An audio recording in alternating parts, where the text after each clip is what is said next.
Hello everyone and welcome this video. Today I will show with you how to cancel Placeit subscription. So guys, what you have to do, just open your Placeit, as you can see here, account, and click this on my account and click him, as you can see here.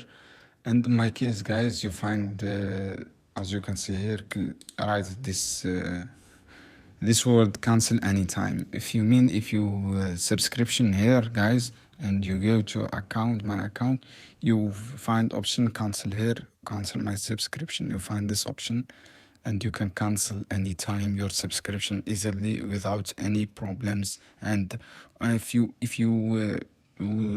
have a problem guys, you can contact support to solve your problem, and this cancel anytime you can do and anywhere. This is how you can do guys. I hope this video helpful for you. Then don't forget subscribe and like and share this video for more content. You find option here guys, cancel.